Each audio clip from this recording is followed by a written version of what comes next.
extending a special welcome to our colleagues from other colleges and universities near and far.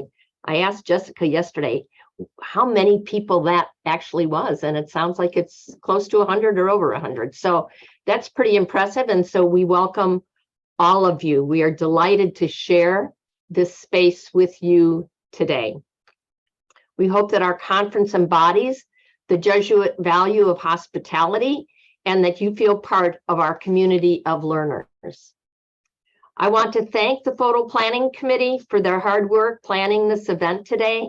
I also want to offer a special thank you to the Faculty Center for Ignatian Pedagogy team, who do so much work throughout the entire year to be sure that our faculty have the resources and support they need in building out their classes, looking at new ways to develop as teachers. I commend the work of today's faculty and staff presenters and all that they are doing to share their knowledge and experience with everyone at the conference today. I'm delighted, as I mentioned, to see faculty from a broad range of disciplines participating in this conference and from other schools. And there is so much to learn as another semester begins and presents opportunities to you and to your students to grow and to develop. As you think about your learning and your students' learning, I invite you to think about what you learned today and how you will apply that learning throughout the semester.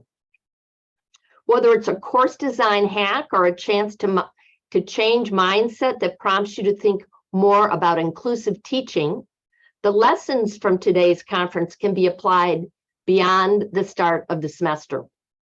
And I want to remind all of us that growth and development is a process, and it's an important process. Considering how we can form students of competence, conscience, and compassionate commitment, as Father Kovenbach told us, is challenging, but it's also rewarding work. And it doesn't happen overnight. And it's happening during a time in higher education when so much is changing. Whether it's developments in artificial intelligence that may prompt us to redesign our assignments, or continued consideration about how to create learning environments that are inclusive, this is a particularly unique time for us as educators and for our learners. So let's hope that today's conference will help you recognize the challenges presented by our context and at the same time stay focused on growth and development, your learners and also your own. And I invite you to think how you will advance your growth and development after today. What time might you carve out this semester to attend professional development that is focused on teaching and learning? And we are fortunate here at Loyola to have semester-long opportunities for our faculty. What additional skills might you need to keep thinking about how to support student learning? I would also suggest that you keep those in mind, because I know Jessica is going to ask you at the end of this conference with Bridget and the FCIP team to provide suggestions for what they might be able to include in the future. So let's think about that seriously. What practices and strategies will help you invigorate your teaching, not only this semester, but into your career? This morning, I encourage you to pay special attention to each of the opportunities shared with you to learn more about teaching, whether it's applying to be a faculty scholar or attending a film that is part of an anti-oppressive film series. There is so much to explore. I want to again welcome our colleagues from outside of the Rambler community and applaud the time and effort that Ramblers and our guests are dedicating to discussing how to foster student growth and development. I know that's a tall order. Seeing you all here today, though, inspires me because I see that this is voluntary and you are spending your time wanting to become better teachers, better educators. And to me, that is such an important aspect of what we prioritize here at Loyola, and really is at the heart of Father Kovenbach's message to all of us. So thanks again for the opportunity to say a few words this morning. I wish you well for a successful day. And I'll turn it back to Jessica at this point to carry on with our sessions. Thank you all. Thanks so much, Dr. Callahan. We're honored to have you here with us today. So we're going to jump into our lightning talks. We'll begin with quiz retakes in science courses. Then we will hear about the pros and cons of recording class lectures for in-person classes. Then we'll turn to strategies for promoting reflection in online learning. After that, we'll hear about that labor acknowledgement I mentioned earlier, as well as other strategies for inclusive pedagogy. And we'll conclude on an uplifting and promising note with a session on critical hope. The speakers will take turns sharing their screens and transitioning from one talk to the next. They will pause for some brief questions at the end of each of their talks, and feel free to have some dialogue in the chat as they're speaking. So without further ado, I turn it over to our first set of speakers, Kevin and Matt.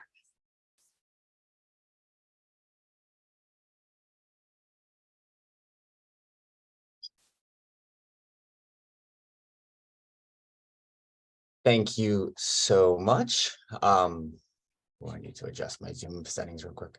Good morning, everyone. Thanks, Matt. I'm Matt Bruder, and I'm joined by my colleague, Kevin Mazer, this morning. Hi, thank you so much. And so our presentation is, well, we decided to have a little bit of fun with this one. We're the first presentation of the day. So we decided to use a little bit of a Marvel Cinematic Universe in it. And our presentation is called Foster Students Like Iron Man, Not Cap. That's Captain America. It's short for Captain America, for those of you in the know, or a huge Marvel fan like me, and allowing retakes of exams and other types of assessments. So to start out with, we figured we'd start with some YouTube videos, some kind of examples of what we mean by kind of this Iron Man versus Cap. So I'm going to play some clips of some videos. Spoiler alert, if you've never seen some of these Marvel movies, but there shouldn't be too many spoilers.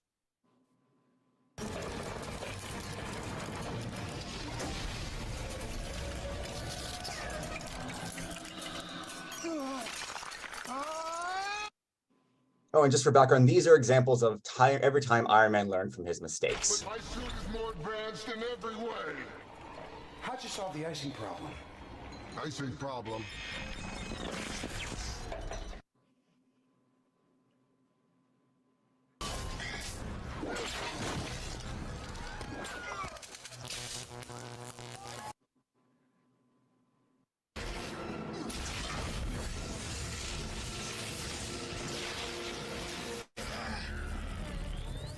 Power at 400% capacity. How about that? So Kevin, the takeaway there was that Iron Man really learned from those mistakes. Exactly. Iron Man learned from all these mistakes. And this YouTube video, I think, has like 8 or 9. We just took the first couple on here. So this entire kind of film series, it's the idea that Iron Man is learning from his mistakes, constantly adjusting what he's doing based on his past experiences. How does that differ from what Captain America's philosophy is? Well, that's a great question. So this is kind of Captain America's philosophy. And it's pretty much his catchphrase. So when he's faced with a challenge, sorry, I think the volume is pretty low on these ones.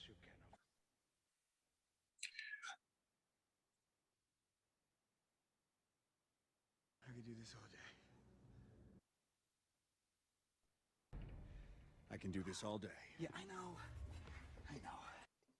So Kevin, if the volume was a little low there for everyone who's with us this morning, what is it that Captain America is repeatedly saying again and again and again, and how he's living his life? Yeah, I apologize. I think, but yeah, he's basically saying, I can do this all day. It's his catchphrase throughout the entire kind of series of movies. And even in the end, if you couldn't hear that, there's this scene where he's fighting himself and his clone or his other alternative self says, I can do this all day. And our kind of other Captain America goes, yeah, I know. So even in the end, he's getting kind of tired of this. It's this idea of resilience, and resilience is really important. but eventually there has to be learning behind it. Like just resilience may not be enough to kind of progress, and there should be learning. And so this has kind of led us to this idea of assessment retakes, this idea that allowing students to make mistakes and learn from those mistakes to progress their knowledge.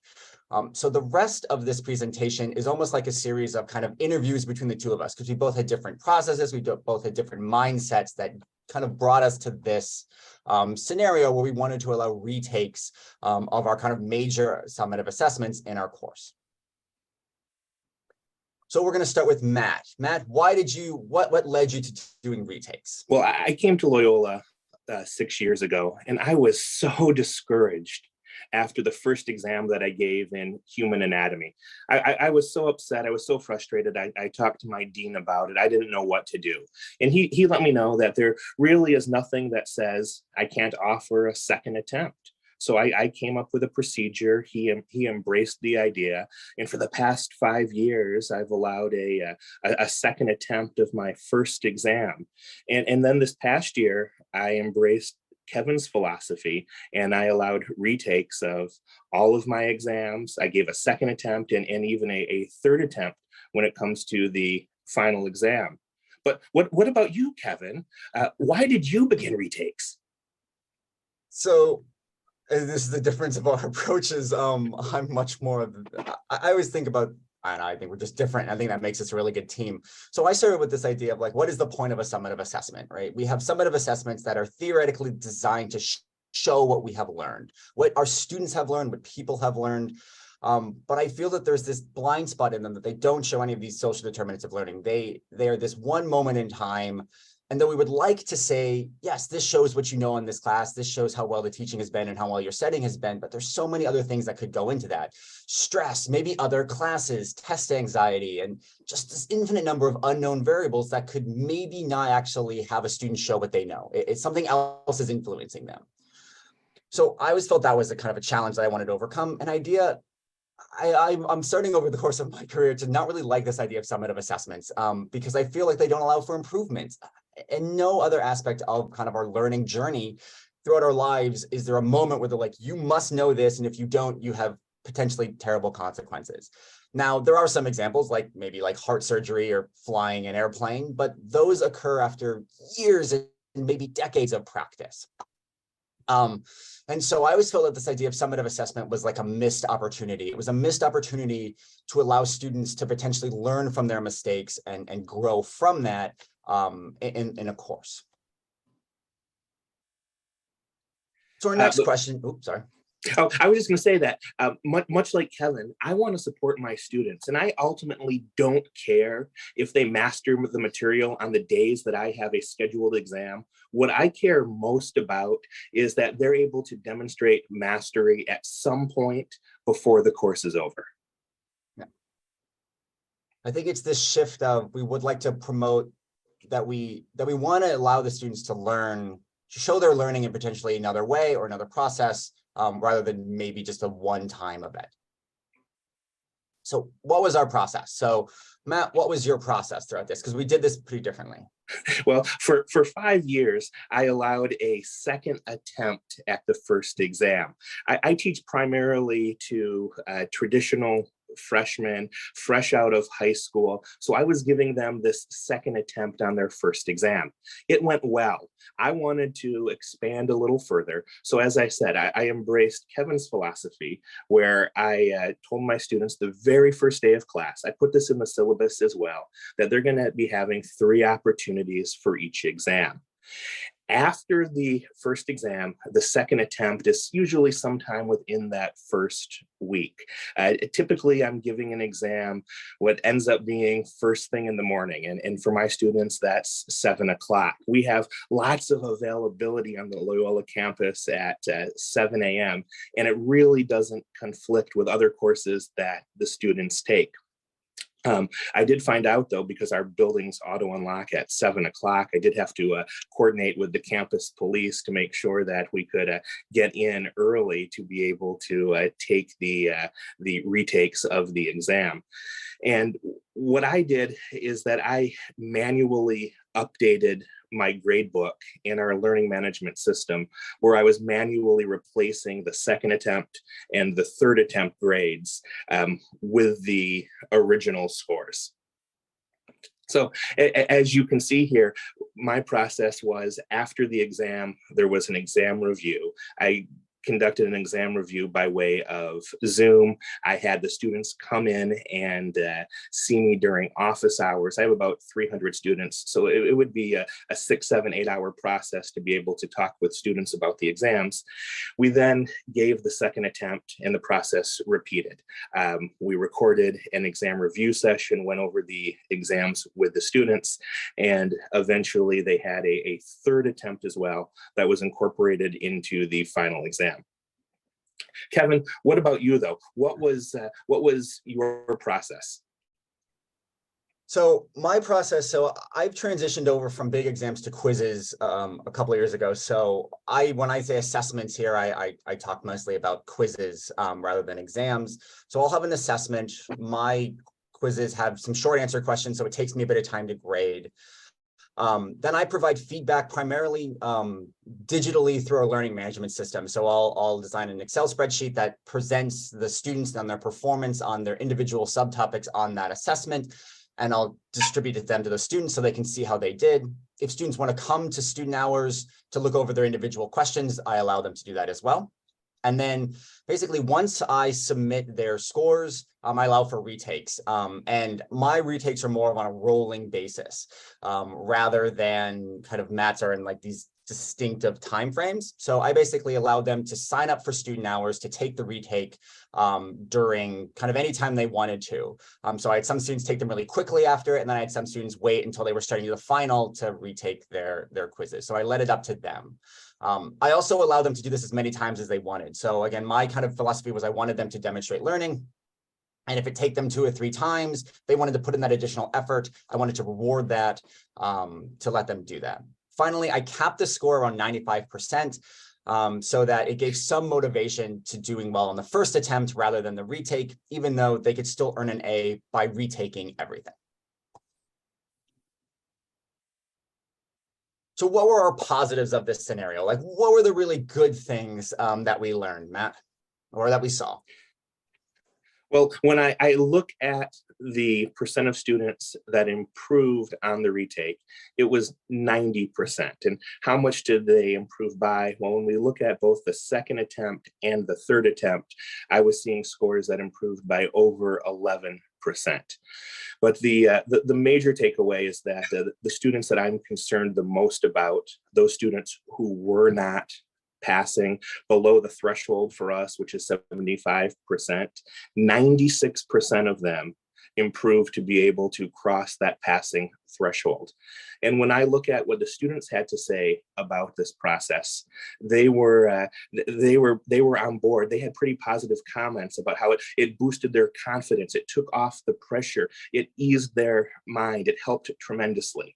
So students were on board with this. And I don't know if I said it previously, but when it came to my second and third attempt, these were, I saw there was a question, these were new assessments that were created, and the scores on those assessments did replace the original scores. Kevin, what about you? What was the positives that you saw?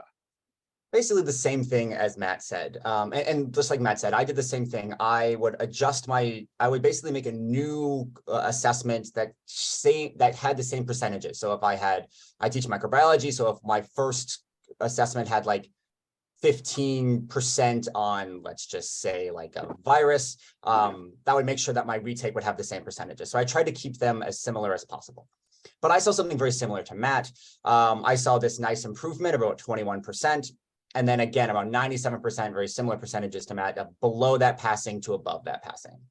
And in some of my reviews, I really like this first one. I think this one is really kind of why I do this. The students said I particularly like the quiz retake policy because it forces me to look at the module again, which would not happen if I could not see what I got wrong and retake the quiz. I think that to me kind of fundamentally drives why I do this. I want them to have that motivation to look at it again. I don't want them to take an exam and then just have to focus on the next one. I want them to be able to say, I would like to learn this material because it matters to me as an instructor that they do. And this is the way I'd like to motivate them to do that. So shall we get to the negatives, Matt? What is the major negative? Because we had the same one. And I think at this point, I'm sure everyone is thinking it's the same one, and you're very much right. It's time. It sure is. As we've already alluded to, we needed to create more assessments. So that would be generating the exams for the second attempt, the exams for the third attempt as well.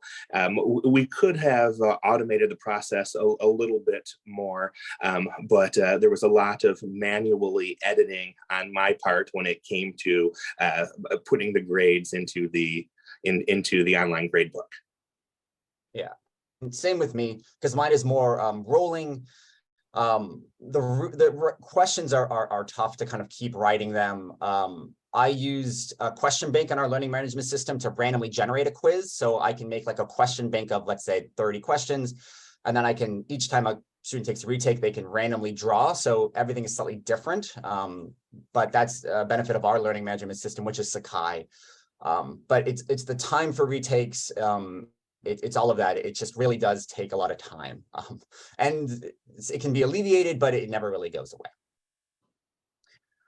But in different than like negatives, we wanted to talk about our concerns, because when we were chatting with this together and kind of talking about our systems, there were a lot of concerns, these like nagging things in the back of our head that kept coming up, and we wanted to share them with you because we think they were important. So Matt, what were some of your concerns?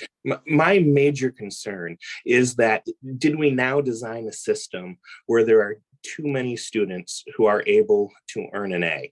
When you look at the column on the left, I looked at my numbers. I picked one random section of one of my courses, and if there were no retakes, you can see that all the values are skewing to the bottom. But with the incorporation of retakes, as you can see on the right, I went to almost 40% of my students being somewhere in the A range. That's a lot. Kevin, what about you, though? What are your concerns? It's very similar. I think when we talked about this, we talked about this idea of the system. So I've read this great book, Ungrading, and in it, Jessie has this comment. She's one of the contributors to the book, and it says, she posted this: Jessie's class was one of the hardest I've taken in my life. It was an easy A. I think that's my goal, but am I doing that? Am I making my course an easy A, but at the cost of academic rigor? Where is that balance, right? We've designed a system to allow for these retakes. Does showing that improvement that Matt showed, does that mean the system is working, that people are learning and improving? Or does it mean that the system is broken and therefore not doing what we want it to do? And I think that's this constant idea. The other thing that I'm concerned about is equity. The idea that by allowing for retakes, my brain says, oh, I'm allowing students to show them what they've learned and put more effort into learning this material and demonstrating that to me. But am I unknowingly punishing students that maybe didn't come in with prior knowledge or just don't take exams well? Am I making this unequitable by maybe requiring some students to do more work over the course of the semester than others? And something that I'm kind of constantly struggling with right now to how to kind of fix that equity problem. But in the interest of time, I think we're done. But our final thoughts. So our major final thought is this: like, if this seems like something that you want to do, we wanted to present a material that you can do this. Like, it can be done in big science courses. We both have over, I think, almost about 100 students. Matt has almost more than that, by a lot, almost 300. And it can happen. It'll take a lot of time, but really the idea is be comfortable with being uncomfortable. When you do this, you will have these questions. You will have these things in your head that make it. Is this right? Are there too many A's? Is there something wrong? And it doesn't go away. So it's okay. If this seems like something you want to do, just be confident in your purpose of wanting to do this, and realize that kind of little thing in the back of your head never really goes away. So it's all about being comfortable with being uncomfortable on this process. Thank you, everyone, for listening. I realize that we're at our time. There's a lot of great so. comments in the chat box. Kevin and I will respond to those comments. Thank you, everyone. Thanks. Stop and pause to the next presenter. Stop sharing.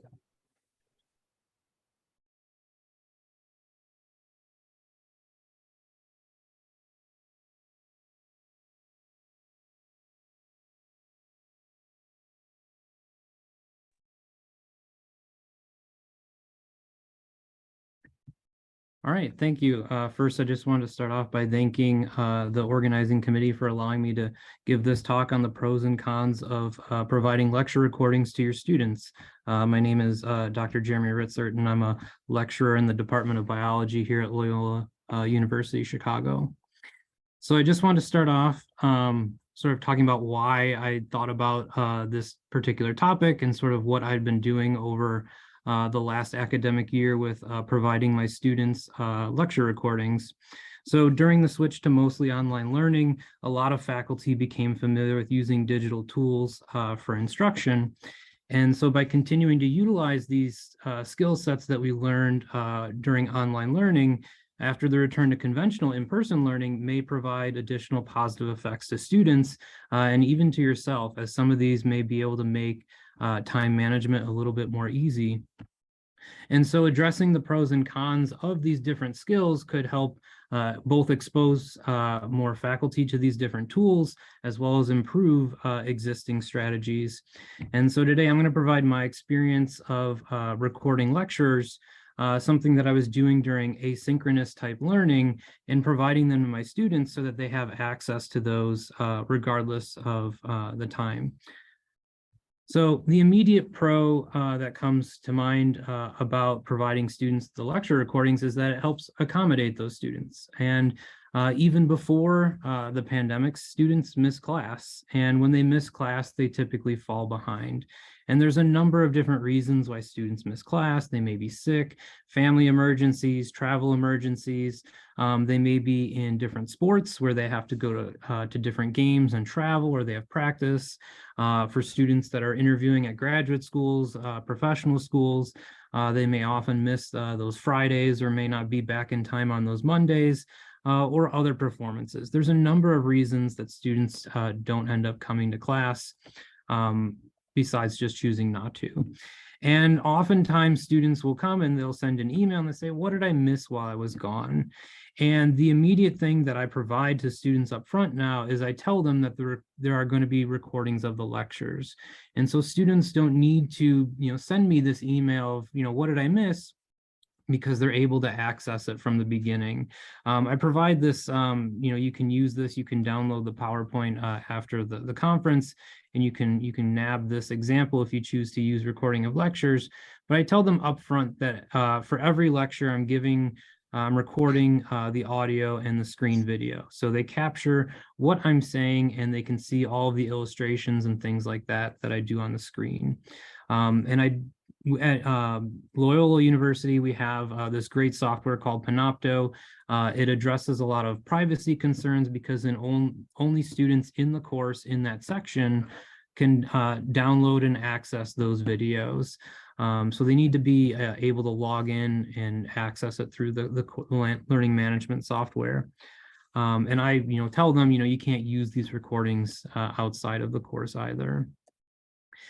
Another benefit is that some students have arrangements with SAC, the accommodation center that we have at LUC, where those lecture recordings could help them immensely, if not help accommodate those students that have things like flexible attendance accommodation or note-taking or audio recording or even an online learning accommodation where providing them with lecture recordings as well as to all other students could really be a nice benefit. So the immediate con that shows up is, well, if my lectures are being recorded and I'm giving them to all of my students all the time, why would students even bother showing up? In grad school, my advisor would teach to the medical students every now and then, and he would come back and there'd be a class of 40, but it would be 2 students and then 30-something little recorders. And at the beginning of the lecture, a student would go around and turn on all of the little audio recorders for the students that weren't there. And my response to that is points. And so students, they really respond to 2 things, points and money, and we can only give them one of those things very effectively. And so if you design your courses around students needing to be in class encourages them to attend, not so much to try and penalize them, with a lot of assessments, but rather a lot of smaller, lower risk, smaller point assignments like quizzes or 5-minute writing prompts, clicker questions, things that if a student were to miss because of a bona fide excuse, it wouldn't, tank their grade. But if students were choosing to never show up to class because, the lecture recordings are provided to them, all of those points would definitely add up and affect their grade. And so I've been experimenting with switching, between very large summative exams to smaller quizzes, as well as including a lot more participation to encourage students to continually be in class. So for example, in the summer microbiology course, this is a 6-week course. It runs Tuesdays, Wednesdays, and Thursdays. On Tuesdays and Thursdays, they have lab, and you have to be in lab in order to earn points. So students are, basically they have to show up to school anyways, they're going to be there. And then on Wednesdays, I would have quizzes. So each day there was some sort of assessment where that if they were not showing up, they would potentially lose points that would affect their grade. And that greatly helped attendance in the course. So one of the other pros is that with Panopto, IT services has done a really great job with this software. At least for me, I find it's all down to the click of a button. Every semester, I set up folders for each week in the course. It's in the course's Panopto folder where students can access them. And after that, it's really just selecting, opening up the software, saying which folder do you want the recording to go, and I hit record. You can see it records my audio, and it's going to capture my main screen. Whatever's being projected on the projector is also going to be picked up by the recording. I just hit record. When I'm done with that day's lecture, I hit stop record. It's uploaded into the folder, and by the time I get back to my office, it's already uploaded for students to look at. And that makes it really accessible even for students that might be just a little bit behind and they just want to catch up on what they may have missed at the beginning. And you can also add closed captioning later. So the automatic captioning is pretty good. It can be kind of hard for microbiology when you're talking about E. coli and it says, oh, Nikolai. It's like, no, it's E. coli. But for students that do have those accommodations that could benefit from closed captioning, it is pretty easy. And with the right context, it makes it pretty easy for them to understand what you were actually saying. So this is just an example of what my screen captures. So there's no audio here, but this is one where I did have the captioning put back in. And here we were discussing a particular paper. And so we were going through the different figures and you can see where I was illustrating things and using my awesome handwriting to write out some of the acronyms that were present. And you can see the captioning that appears at the bottom. So students are able to watch along, and as I'm speaking and illustrating, they're seeing those illustrations appear in the video. So are students using them? This was a major question that I had starting at the beginning is, are students even going to be using this? Even though it is really easy for me to set it up, how do I know if my students are even using them? And so Panopto does record some of the statistics of which students are using them and things like that. And so I thought I'd present that as an additional incentive for why I think this is a really useful thing, even though we're not doing asynchronous classes anymore. So this was a general microbiology course. It was mostly juniors and seniors, around 30 of them. The class was on Tuesdays and Thursdays. Most students have lab on Tuesday as well. And so I designed my assessments to be on the Thursdays. So the day where there typically isn't lab being held, they still needed to be there for quizzes and for exams that would show up. We had 26 recorded lecture sessions that were around an hour in length. I don't record student presentations and other discussions that we have in class. So that it does end up being a little bit shorter. And quite uniformly, we cover 3 different units in my microbiology course. And for the most part, the viewership of each of those units was pretty similar, although metabolism gets a little bit higher views. We'll see why. Of the 26 recordings, each had at least 12 unique students view them. So at least 12 different students went in to, depending on the recording, and watch them at least once or access them at least once. But on average, about 17 students would watch any given recording. It's not the same 17, it's a mixture of the 30.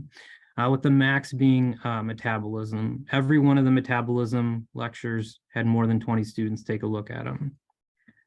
Some of them were viewed multiple times. So the lectures in metabolism had greater than 50 views. Well, there's only 30 students, which means some students are watching them multiple times.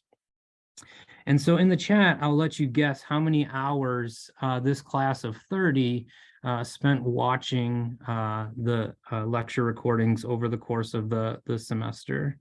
I'll give you a little bit to guess how many hours.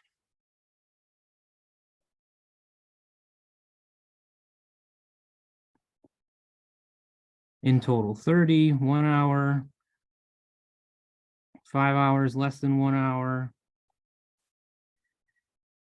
So across the semester, there was a total of 914 views for a total view time of 468 hours.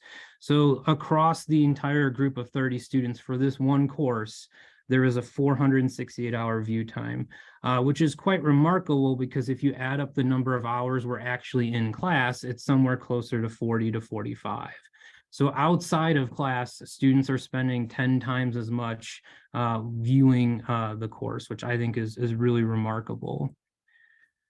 So how are these students using them? On average, students watch 31 minutes per view, which I thought was an interesting statistic. So it's not like they're bumping in and then just immediately signing off. They're watching them for a decent amount of time. In hearing students talk about how they use the recording, some of them only listen to the audio, which I think is interesting. So some of them will log in on their phone, or they'll be logged in on their computer, and then they'll have Bluetooth or AirPods or something like that. And they'll be doing things like chores or working out while they're just listening to the audio recording. And occasionally they may stop and then go look at the video to see what's actually happening. So that's a kind of a nice benefit that they have, is that even though I'm recording the video, some of them are just benefiting by listening to the audio while they do other things. Remarkably, some mentioned that they watch on higher playback speeds, which blows my mind because I've listened to myself record on my recordings at normal speed, and it sounds absolutely awful, but just to hear your own voice sounds awful. But to know that they're listening at it 1.5 or 2 times as fast is just mind-blowing. And Panopto provides sort of when students are viewing them. So this is a graph that shows the number of views and downloads and the number of minutes that are being observed throughout the entire semester. And so the minutes are shown in the orange line, and you can kind of see that it has these peaks where you've got a peak right here, and then it kind of lulls for a bit, and then there's a big peak right here, and then it sharply rises up towards the end of the semester. And it's not surprising that these peaks correspond to when the exams are. So students seem to be having a preference for watching, or at least viewing and downloading many of the recordings just before the exam, or at least in the week before the exam. And again, they're spending a lot of time with these recordings. That last week before the final exam, it's up over 4,000 to 5,000 minutes that students are listening in total. So another example, in the summer class, we had 17 students. It was a 6-week course. Attendance was very high. We had assessments in lab every day. So again, structuring the course around knowing that I'm going to provide these recordings maintained a high level of attendance, kind of addressing that big con. When looking at the Panopto statistics, every student in the course looked at the videos at least once, and on average, it was about 8.8 students were watching the videos. So a little bit more than half the class was accessing the videos throughout the entire semester. Overall, in this 6-week course, there was 666 views for 185 hours of view time. So some immediate concerns and considerations. What if I do not have a device that supports Panopto? So I have, my Microsoft Surface is really great because it's compatible with Panopto, and it also allows me to draw and illustrate because it has a touch interface. Most of the workstations on Loyola's campus have Panopto already installed, but depending on which room you're in, I've gone to different rooms, you may need a microphone. So getting a little USB microphone or something like that, you can use professional development funds and things. You can readily do this. There was one day when I forgot the adapter for my laptop, and so I actually used the computer that was in the room rather than my own computer for that day. Are recordings right for my class? Maybe not. So one of the big conflicts is that active learning strategies and different modalities where students work in groups or you have these small group discussions, they may not translate very well to a recorded lecture format, and students will miss out on those. And so providing the recordings isn't going to completely recapitulate the class experience, which is why, having these different strategies and having these smaller assessments helps keep them in the classroom, but still allows to accommodate students that may miss class for a variety of reasons, is something to take into consideration. And use in lab courses. So I teach a lot of lab courses, and one of the things that I'm going to be experimenting with for the upcoming year is trying to use it during the lab courses so that when I'm explaining the background of the procedure and the other information that goes along with the pre-lab materials, I can still provide that to the students so that when students do miss lab or miss class for other reasons, they're still able to go to something and either review it later or catch up to be with the rest of the class. So in summary, providing lecture recordings offers flexibility and accommodations to students that may miss class for a variety of different reasons. In my experience, almost every student viewed the recordings at least once. Maybe some students, access them and they realized it wasn't for them. But on average, about half of the class was watching or accessing these videos throughout the semester. I think concerns about attendance can be mitigated by implementing assessments or activities that keep students in the class in order to earn points, not things that are going to penalize a student that misses class for a bona fide reason, but things that prevents students from just taking off and only showing up on exam days. It may not fit all course modalities and certainly doesn't recapitulate all aspects of the course, right? I think this is a very useful tool that provides low effort on your end that can save time when students come to you saying that they missed class. What did I miss? You'd say, you can watch the recording. And if you still have questions, come see me during office hours or send me an email and things like that. And then the other summary is that students love microbial metabolism. They love watching videos about microbial metabolism. They spend the most of the time on microbial metabolism. And so with that, that's the end of my talk. I'll be happy to answer any questions in the chat. You can also, reach out to me via email if you have questions about Panopto. I'd be more than happy to help seeing how you can fit this into your course. Yeah, and thank you for your time. And I'll turn it over to Chrislyn, the next presenter.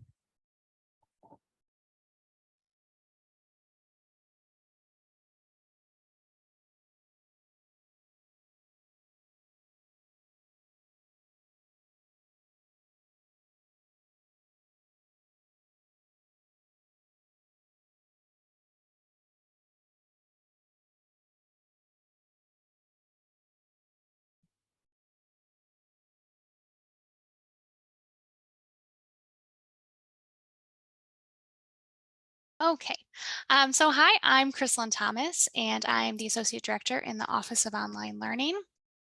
And today I will be talking about strategies for promoting reflection in online courses.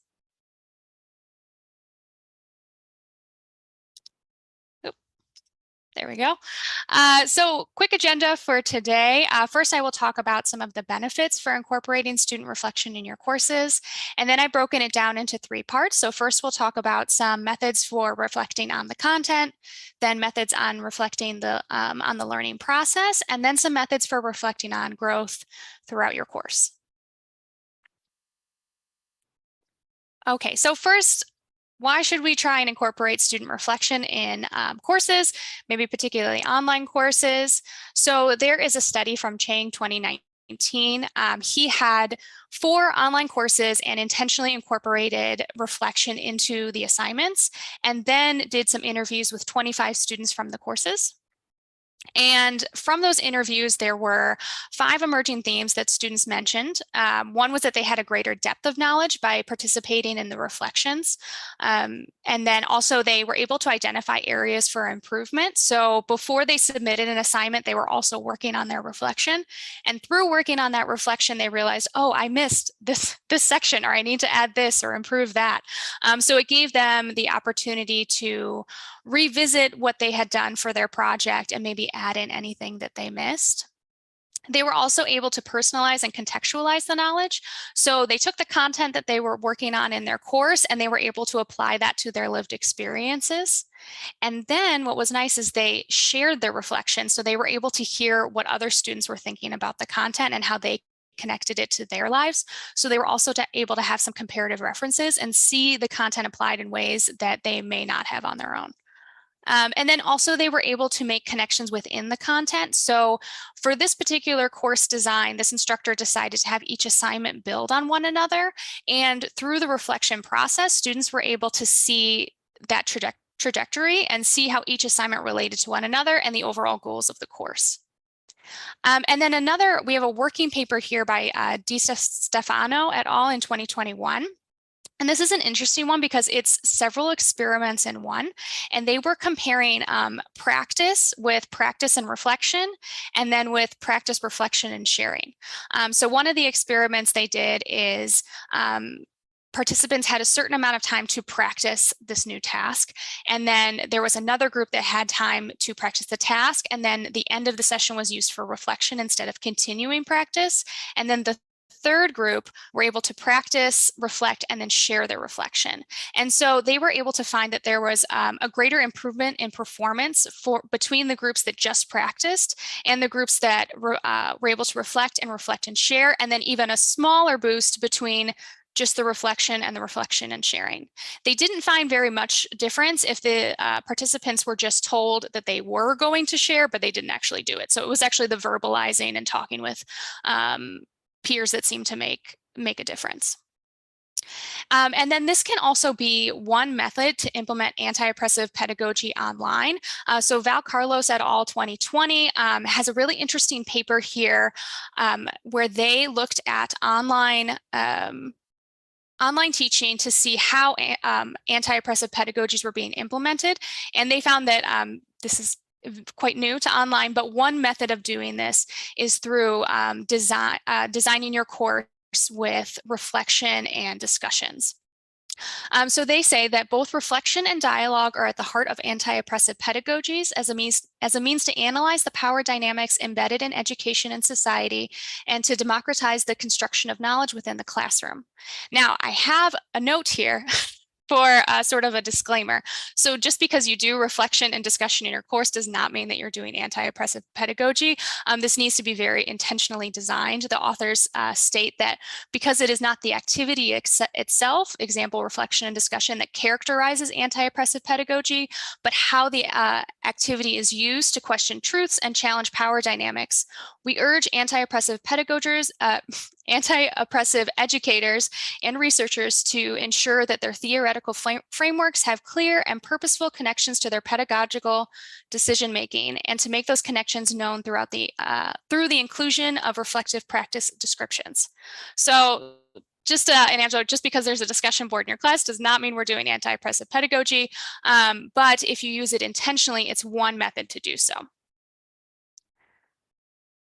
So now getting into how can you do this in your course, particularly in the online learning environment. So this can apply to synchronous online courses, asynchronous online courses, and I believe HyFlex courses too, which I know is always a little more difficult. And so our first part is how can students reflect on the content?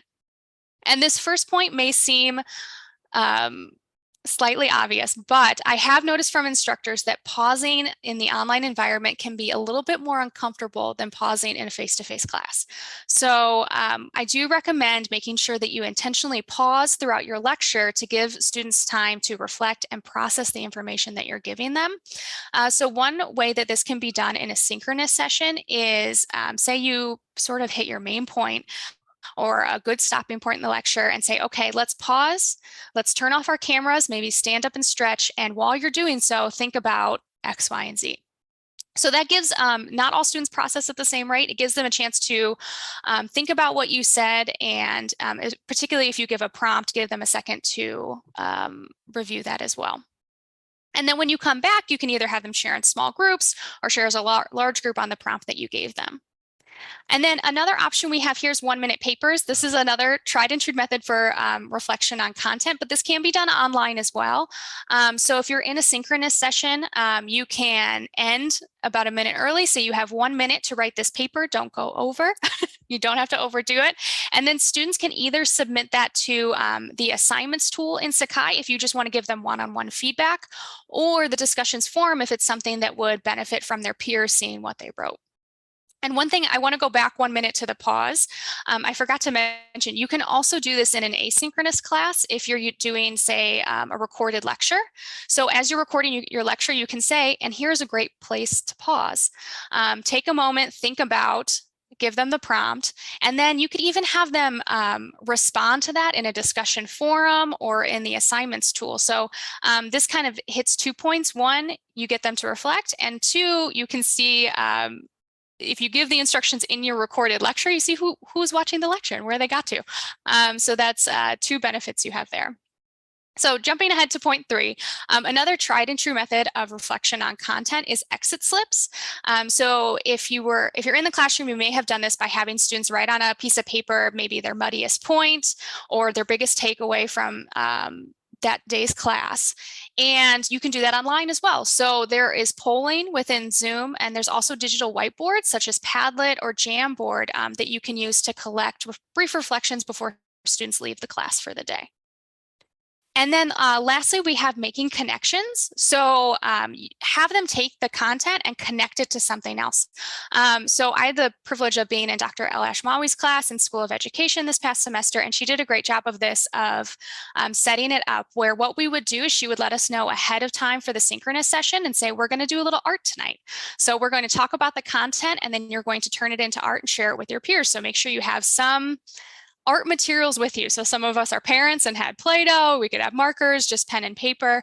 And then so we would talk about the content and then turn it into some form of art. So that could be a picture, a little sculpture with Play-Doh, it could be a poem, it could be just an image that you find online.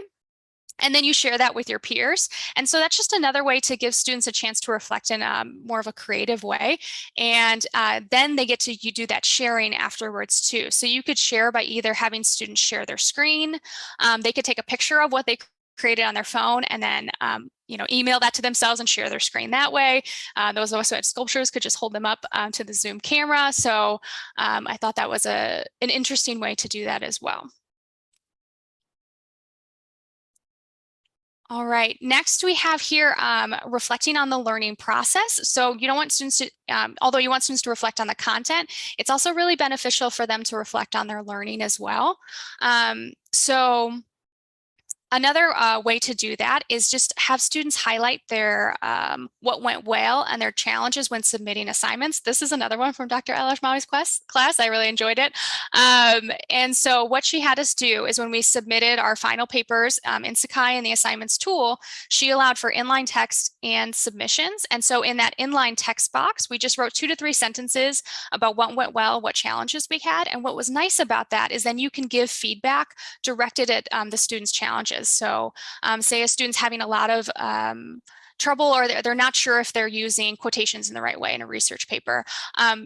As the instructor, you look at those areas in particular and give them feedback, because clearly that's something that the student's worried about. And then there's also the chance for peer discussion. So reflection doesn't always have to happen at the end of a process.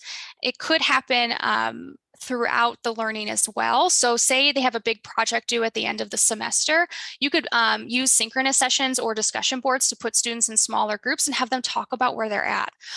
Say what's working well, what do you need improvement on? So some could even be, if you're doing a research paper, talking about how do you track the research articles that you're looking at and things like that. So having them talk about that throughout the process, I think, is very important as well. And then there's also midterm survey. So although students are reflecting on their learning process for things that are in control, it's nice to give them the chance to think about what you can do to support them as well. So if you survey students around midterm, ask what you're doing that's working really well for them, what you're doing that they could that you could possibly improve on that would help their learning process. And then lastly, here we have opportunities to reflect on growth throughout the semester. So giving students the chance to sort of track where they're at and where they could make improvements. So our first point here is blogs. So there's the blogs tool in your Sakai courses that you can add. And so you could have students do a blog throughout the semester to talk about how the content is, how they're able to apply the content throughout, where they're making growth, where they need improvements. And so that's a good way for them to track their progress. What's nice about the blogs tool is they can either make that private, so just you can see it, or they can share that with their peers. So students can determine when they're willing and able to share with their classmates. And then also participation. So you could have students self-assess their participation as part of their participation grade at the end of the semester. So students take a moment to reflect on how am I participating in the class? Where can I improve? How did this change throughout the semester? What was it dependent on? And what could I do in future classes? I know Dr. Moon from School of Education does this as well. And as a student in his class, I found that particularly helpful. And then lastly, here we have learning portfolios. So the CELTS, we know we have some CELTS folks here today. They have Digication, which is an e-portfolio where students can incorporate reflections, artifacts of their work. And this is similar to how you could use the blogs. Students could reflect on their progress throughout the semester. And then what's nice is they can refer back to artifacts throughout and see how they've improved, where they can continue to improve, and how this fits into their overall academic goals.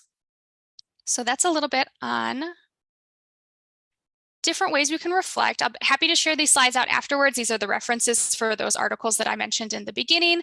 And then if you are looking for ways to incorporate reflection into your courses, feel free to reach out to us at online@luc.edu, and we'll connect you with the instructional designer for your academic unit, and we would be happy to walk you through that process.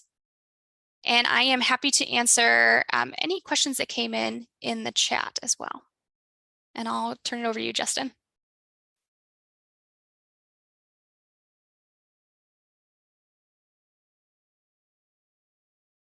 All right, thanks so much and welcome everyone. Please bear with us. We're getting the slides up for a quick second.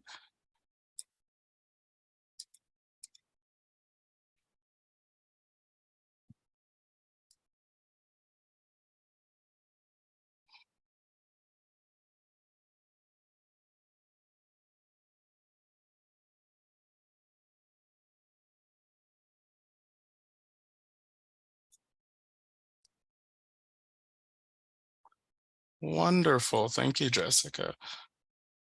So good morning. My name is Justin Wright. I use they, them pronouns, and I'm the anti-oppressive pedagogy specialist with the Faculty Center for Ignatian Pedagogy here at Loyola University. I'm excited to be here with you all today, and I hope that where you are, it's a bit sunnier than it is here in this very, very cloudy Chicago today. I'm going to briefly discuss a few strategies for inclusive pedagogy to utilize in your learning spaces. And today we'll be discussing the necessity of labor acknowledgement, as my colleague Jessica alluded to earlier, and what it means to use proper modes of address in your learning communities. So I'm going to start off with an introduction today. We'll get into the what, the when, where, the how, and the why of labor acknowledgement and chosen modes of address. So let's go ahead and get started. So what is a labor acknowledgement? Well, I can begin to tell you that a labor acknowledgement is what it's not. You can click the next one now. And then, yes. Labor acknowledgement, it's not a land acknowledgement. A land acknowledgement is a simple, powerful way of showing respect and a step toward correcting the stories and practices that erase Indigenous people's history and culture, and toward inviting and honoring the truth. Thanks. When and where do you do land acknowledgements? Well, you can do them at, as we've no doubt seen, you can do them at the beginning of organized events. You can do them at celebrations and activities. It can be published in printed material. They can be at the beginning of a course or a semester in your syllabi, or they can even be shortened for email signatures. And then why do we use them?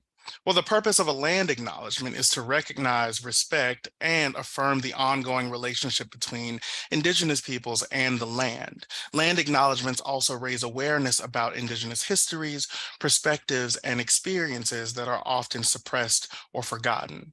So now that we know what a land acknowledgement is, what is a labor acknowledgement? Well, a labor acknowledgement is a statement that recognizes that much of the economic progress and development in a geographic area or industry or at an institution like this one is a result of the unpaid labor and forced servitude of people of color, specifically enslaved African labor. A labor acknowledgement acknowledges the forced contribution of groups that have been systematically barred from their foundational place in our histories as institutional builders and change makers. They provide spaces to mourn the loss of these folks and celebrate their lives.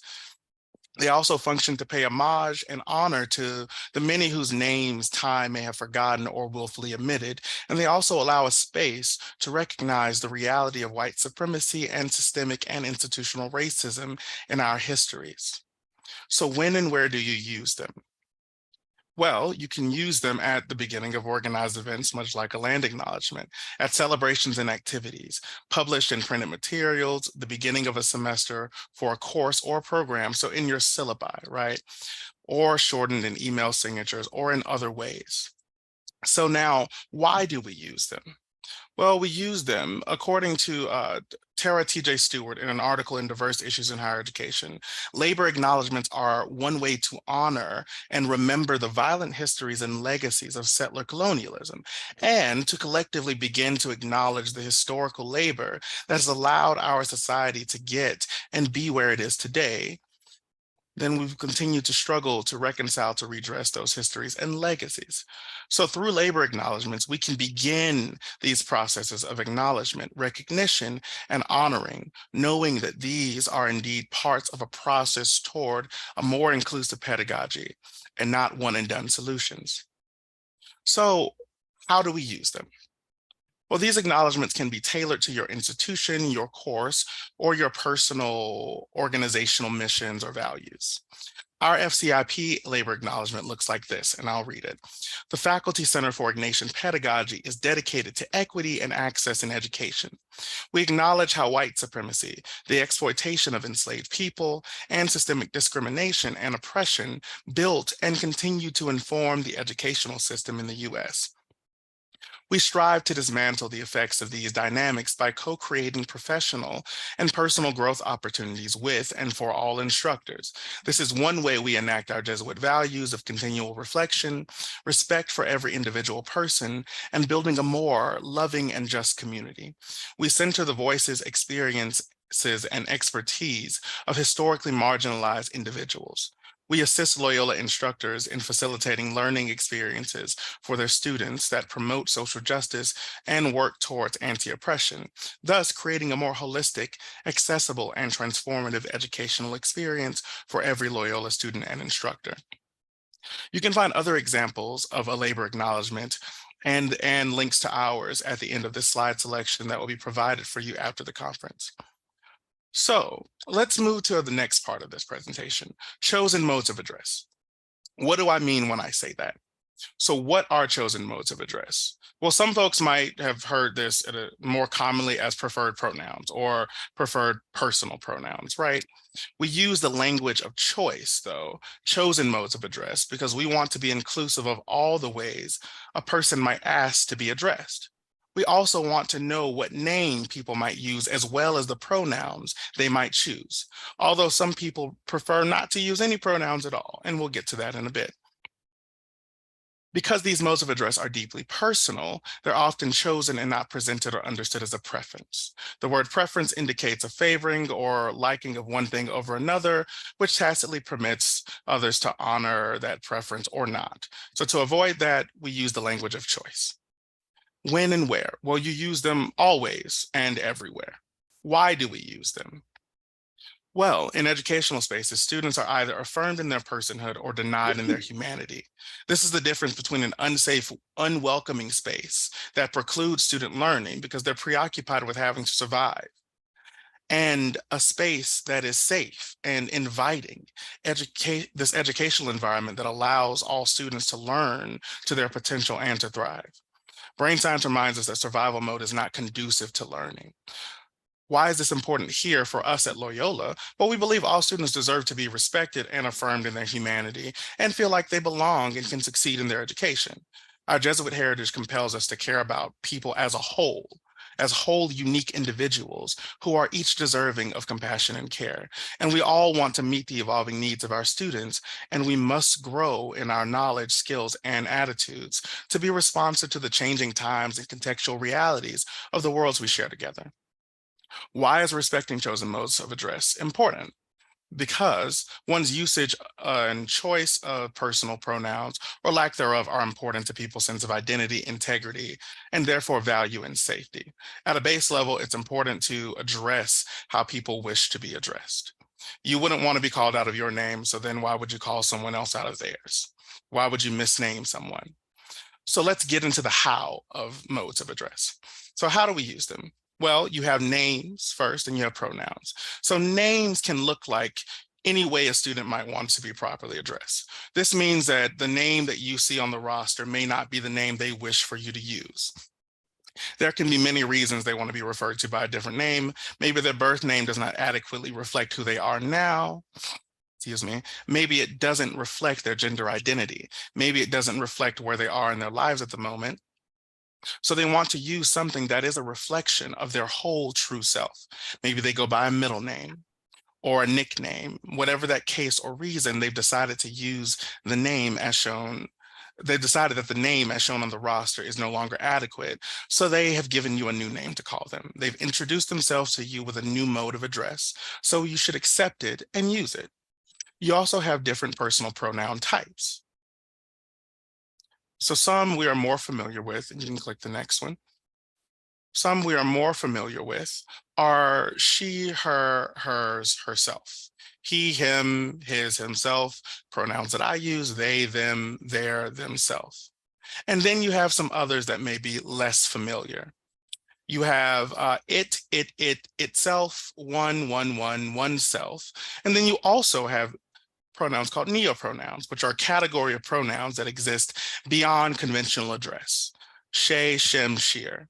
A, em, ear, z, zim, zir, they, ver, vis, ne, nem, near. And then you also have the choice of no personal pronouns. Some folks prefer if you don't use any pronouns to refer to them.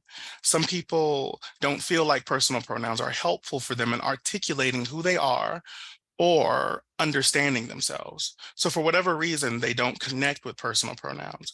For these folks, simply use their name whenever you would think to use a pronoun. Now, this is understandably a good bit of new information for some of you, and sometimes you don't know an individual's chosen personal pronouns and you don't want to be dismissive, right?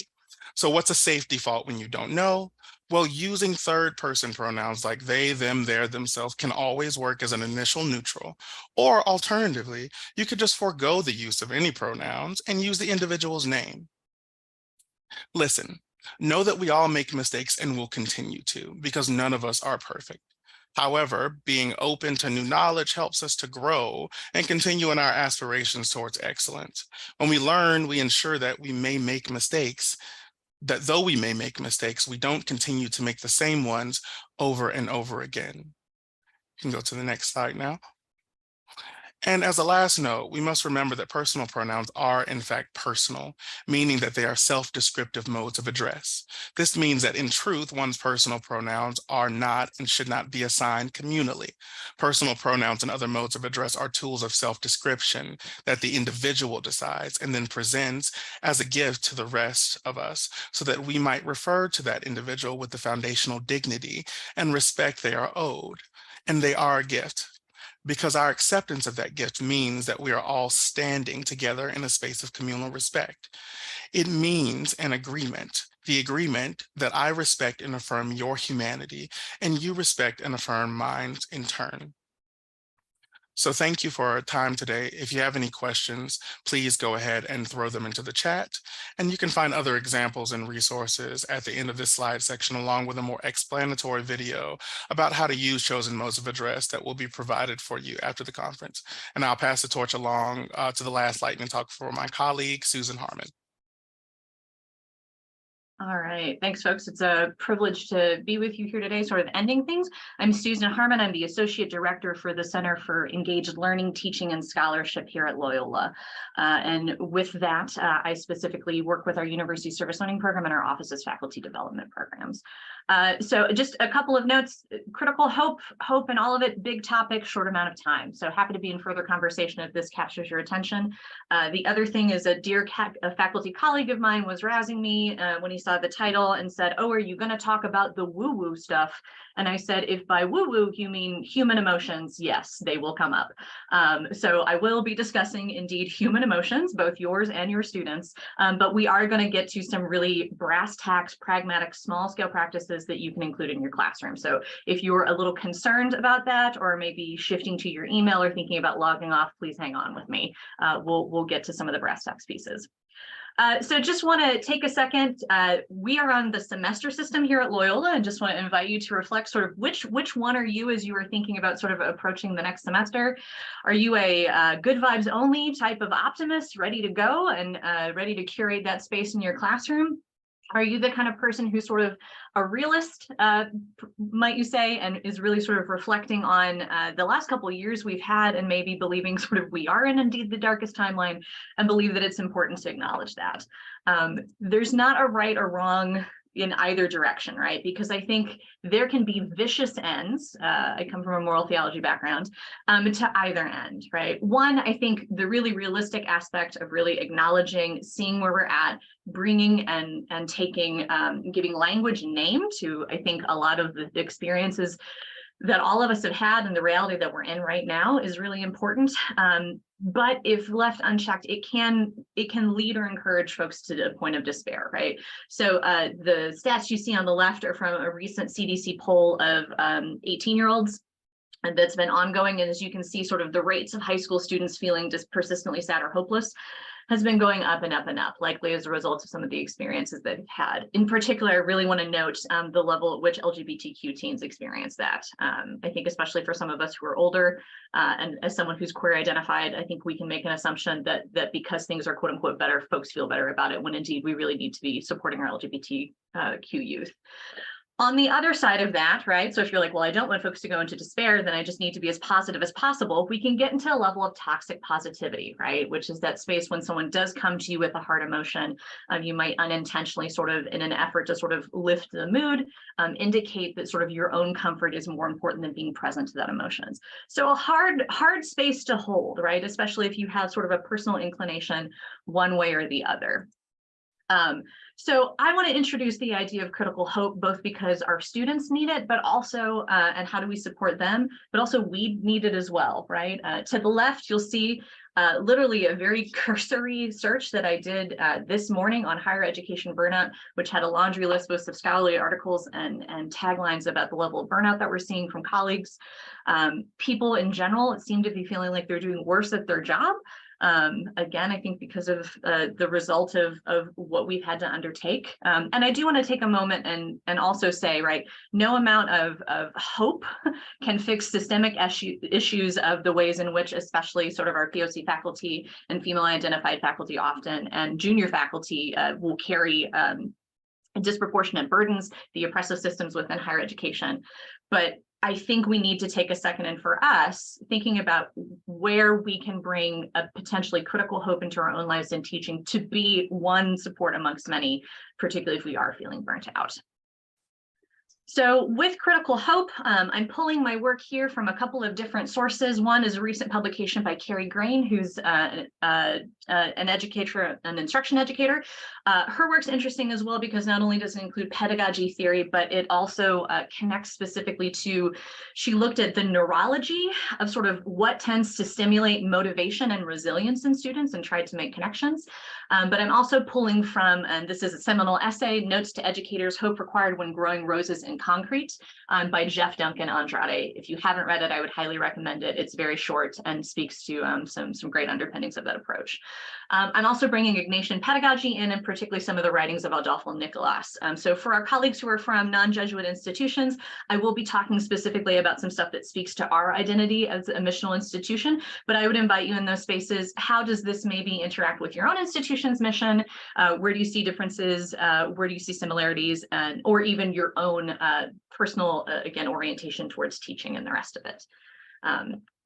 So a couple different definitions of critical hope. One is from Grain. Critical hope is a type of hope that grapples with its own political, emotional, relational, and experiential dimension in order to enact change. And also another one that I appreciate from Duncan Andrade, the ability to realistically assess one's environment through a lens of equity and justice while also envisioning the possibility of a better future, right? So holding these things in balance as we think about how to spark hope within our students and within ourselves.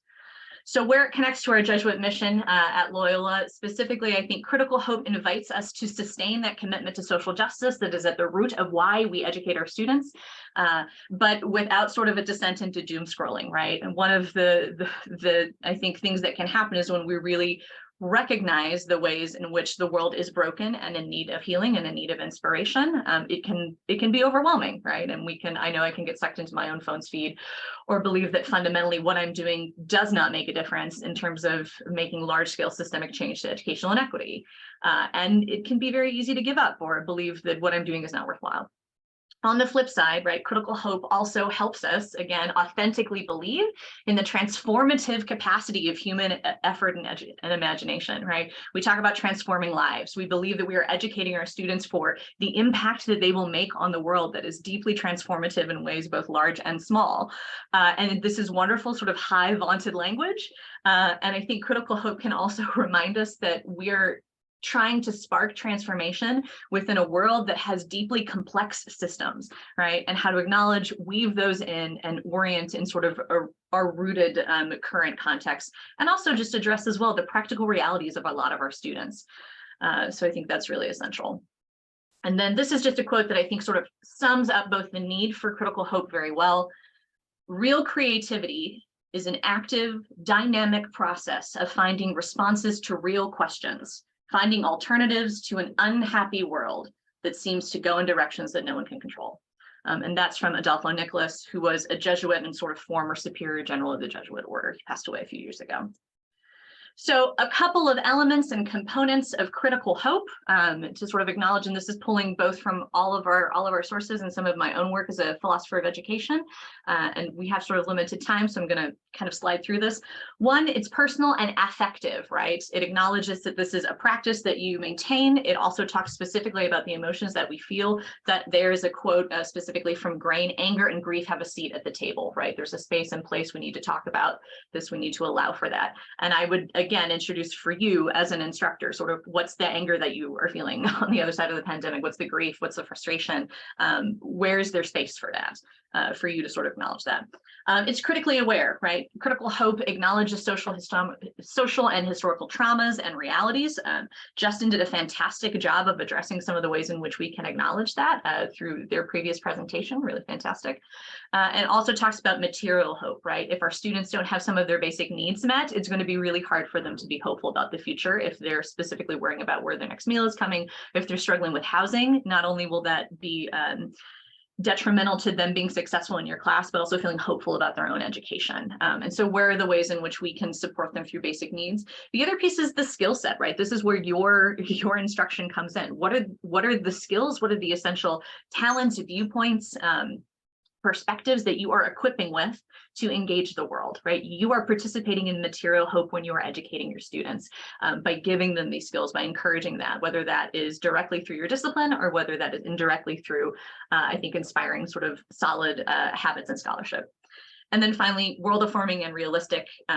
Critical hope believes that the world is good, things are capable of good, right? This is not sort of a black and white this is a good thing, this is a bad thing, but rather instead, like, we are capable of sort of being in the world and moving it forward. This is coming from our Jesuit heritage, but it's also, again, important to understand the ways in which context is ever changing, and something that may have been a best practice once might need to be sort of moved beyond, abandoned, towards sort of a new direction where we're moving. Especially, I think, again, with some of these practices that might be new to you as an instructor, right? Asking for a preferred, like a chosen form of address might feel a little bit different or strange, but it's a really great way, again, to move into and find where we're being drawn towards critical hope. So here is the practical. If you've been waiting for it, I'm going to dig into it across 3 different areas. And this is, again, coming from specifically Grain's work. We're going to talk about relentless incrementalism, which is a perspective that Grain takes from labor organizing that recognizes the most effective changes, particularly within, especially, are ones that come in small steps and over long periods. She's pulling this from labor organizing and also showcasing how it shows up in education. We're going to talk about creating psychological safety. And I know for some folks that might be a buzzword where to connect to free speech. We're actually not talking about that. Psychological safety is going to be far more basic. And so this is something that likely you're already curating and creating in your classroom, but it really is just sort of helping provide an environment in which a student does not feel under threat. And this is, again, connected to learning environments where students experience basic levels of psychological safety will show higher levels of attention and higher order thinking. And again, this is likely more basic than you think it is. And finally, this is sort of my contribution to this. So the everyday miraculous, which might be a little bit of a woo-woo statement for some of you, but talk specifically about the fact that exceptions to seemingly impossible circumstances or structures are often the ones that spark the most innovation and motivation. And so we'll talk about how to talk about exceptions, potentially curate awe in our students, which sounds like a big thing, but can be done through very small practices to, again, open them up or encourage motivation. So relentless incrementalism. And I think Kevin and Matt's presentation did a fantastic job of talking or opening up to this, right? How do we provide opportunities for our students to see that they're growing over time? So the first thing is in assessment. Is there a capacity for change and improvement over time in your classes, or is it just a high stakes exam at the end, right? Can students see where they are growing?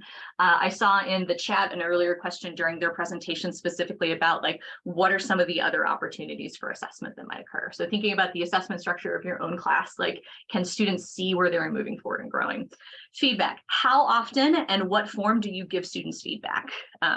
Now, and again, I want to be careful. This can start to feel overwhelming, like, well, I don't have time for this, but just thinking about when you're responding to a student who's shared in class, what are small scale verbal cues that you can give to them that they are developing a skill, that they provided not just the right information, but you appreciate them speaking up in class. It can be small like that, but also looking at your own feedback. There's a way to give really great detailed feedback that can be very helpful for formative growth, especially through the use of rubrics, something that our office talks about a lot. And then finally, reflective practice. Do you take opportunities to encourage students to consider how much they've learned and where they can grow? So curating in them a deeper sense of self-confidence over what they've established, but also inviting them to think about where their weak points are, where can they move forward? Just a brief story, an instructor, when I took human anatomy 1 billion years ago, the instructor came forward on the day and picked up our 7-pound textbook and slammed it on the desk the first day and said, you are going to learn all of this. And so you need to be serious about the class. And of course, all of us were terrified. And on the last day, he picked up that same textbook and dropped it on the desk and said, you learned all of this. This is what you did. Take so much pride in what you have done, right? So thinking about how do you invite students to sort of look at that. Basic psychological safety.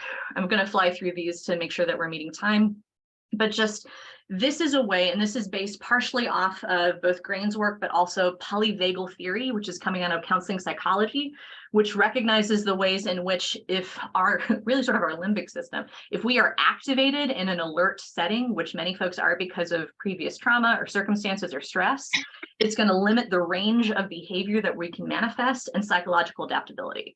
So what we can do to essentially calm that down and bring folks to a sense of safety in the classroom is actually going to help increase their ability to adapt and be responsive. And some of that comes in very small ways. One, the social engagement system, which literally is eye contact, It's conveying authentic emotion and listening. And I know that that might sound a little like, well, I'm sure I do that already, but just thinking about, and especially along with attentiveness, when you're interacting with students, what does that look like, especially during office hours and maybe chance encounters? I'm not saying that you need to do an overwhelming amount of emotional work, but if you know for a fact that you're someone who tends to multitask a lot or tends to be pretty distracted, especially during your office hours when students are coming in and you really were planning on using that work for something else, you might be sending sort of more detrimental messages when you're not able to be attentive to your students. And so I'm not saying you need to do even more. I'm just inviting you to think about, like, how can you be set up for success so that when you are having interactions with students, you're encouraging them. And again, I would say likely you are doing this already. The second one, fun and expressiveness. So experiences of play and humor will prime attention and lower cortisol. And I know you might say, like, I'm not a funny person, or my discipline is very serious. Absolutely, your scholarship is incredibly serious, but I would invite you to think, are there small scale ways that you can either laugh at yourself or bring that, open that up and bring that into the space.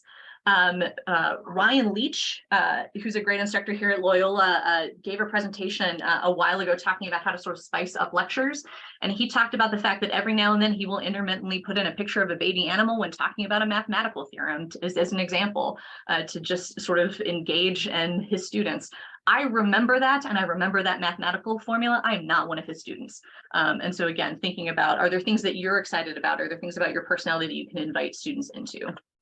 And then we're going to fly through this very quickly. So the everyday miraculous, how does this create hope? So miraculous exceptions. Again, this is coming from counseling psychology. There's specifically when we look at patterns of behavior or systems that feel overwhelming, consistent, and like there's no opportunity for change, we will have people talk specifically about what was a time when you didn't do that behavior, right? And that tends to spark both enthusiasm and motivation. If you know that your discipline is really grappling in a really hard way with systemic oppression, what are the narratives, be they small or large, that you can talk about where people succeeded, where there was hope, where there was anything? And even in small ways, exceptions can spark hope in students. Again, and I think I would also argue spark hope in ourselves, right? When we're faced with the very difficult reality of the way in which white dominant culture and white supremacy is impacting higher education, where can we invite or encourage opportunities and stories where things have been different? The other piece I would say is I would invite everyday awe. What is the reason that you are doing this? What's the thing that got you into the discipline? What is that topic and in the field? What is that small scale thing that truly amazes you? What makes you gush at a party at a conference? Share that with your students, right? Invite them into those spaces. I, in particular, really want to call out the chemistry department. Jim, Sandy, Katrina, Adri, and Jessica. They do a fantastic job about thinking and sharing ways in which chemistry is showing up in everyday life, but also in sparking, I think, a sense of hope in their students through practices that are not large scale or indeed small and replicable. And then if you have questions about the Sermons of Spirits piece that's connecting back to our Jesuit heritage, shoot me an email. A couple final thoughts. Big long quote from Adolfo Nicholas. To put it another way, in Jesuit education, the depth of learning and imagination encompasses and integrates intellectual rigor with reflection on experience of reality, together with creative imagination, to work towards constructing a more humane, just, sustainable, and faith-filled world. The experience of reality includes the broken world, especially the world of the poor waiting for healing. And with this depth, we're also able to recognize God, or the good, I would invite you to hear if you don't come from a religious tradition, is already at work in our world. How do we see that, right? How do we, again, bring that creative imagination in, open up that critical hope for our students and for ourselves? And because I'm a nerd, one finer thought for the 13th Doctor, for folks who are Whovians, that last line, whole worlds pivot on acts of imagination. Where can creative hope bring imagination to your work? There's my contact info. Jessica, sorry for going over time, and here we go. Thanks so much, Susan, and thank you very much to all of our presenters and for your attention this morning and for the conversation in the chat. As we've mentioned, all of the materials from today's sessions will be available on our website. The link to the schedule for the remainder of the day has been posted in the chat. And with that, Our opening session will conclude so that folks can get a brief break as they transition to the next block of sessions. Thanks so much for being here with us today, and we look forward to continuing to see you throughout the morning. Take care, everyone.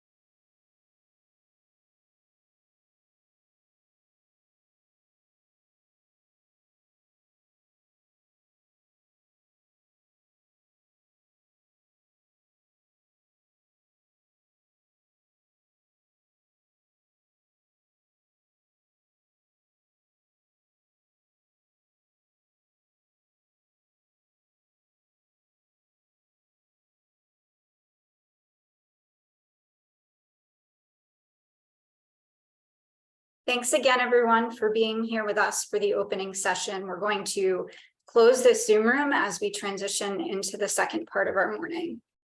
Can you please post the link to the schedule again? I've lost it with all the thank yous. Sure.